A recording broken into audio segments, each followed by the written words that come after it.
sering nonton, katanya di angka tertentu kita bakal mulai mudah melipatkan duit. Nah, itu banyak tuh yang bahas. Nah, banyak yang bahas Ini banyak gitu. yang bahas nih. Nah, ini lucu. Kenapa? Karena saya juga merasakan hal tersebut. Meskipun saya nggak ikutin teorinya, tapi saya tahu itu kenapa.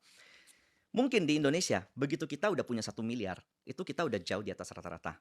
Karena dari tabungan di masyarakat Indonesia saja ya, yang punya tabungan di atas 100 juta, itu cuman 2 apa 3% di seluruh Indonesia. Tabungan loh 100 juta. Jadi kalau kita udah punya 1 miliar, kita akan merasa kita tuh bervalue. Kita punya istilahnya kita merasa kita udah berhasil. Nah, dan energi itu, jadi semesta ini kan tangkap energi kita.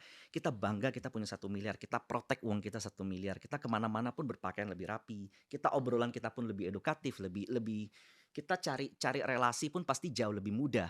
Dan itu ngebuat dari titik 1 miliar itu jauh lebih mudah berlipat.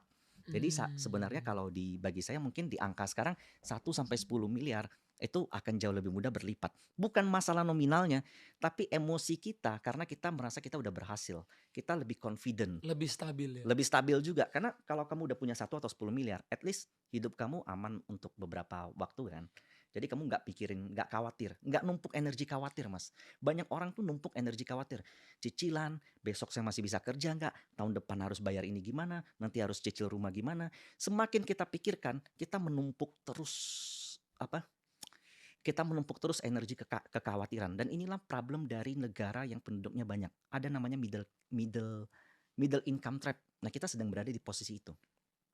Jadi ketika seseorang bekerja dapat gaji 10 juta, dapat cicilan dia mampu nabung 5 juta. Dari 5 juta ini dia selalu berpikir bagaimana cara nyicil rumah, bagaimana cara bahagiain anak, bagaimana biaya nikah, liburan ke luar negeri, belum lagi dengan medsos-medsos. Makin lama kepanikan makin muncul, energi ketakutan terus disimpan. Jadi nggak menghargai dirinya sendiri.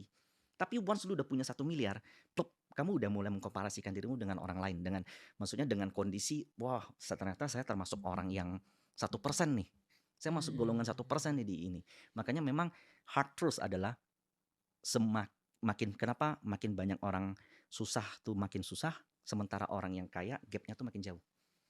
Jadi gap antara orang kaya dan orang miskin tuh jauh. Nah itu problem di negara berkembang. Penduduknya banyak negara berkembang. Oh ya, waktu itu kalau kita lihat ke India juga gitu India, ya. yes. Brazil. Negara-negara penduduk banyak tuh problemnya mirip tuh. Problemnya gitu. Sekali kaya banget, sekali miskin banget. Iya. Di luar dari statistik dan data, menurut saya tuh ada energi, ada sisi psikologis yang perlu dipatahkan. Dan itu mulailah makanya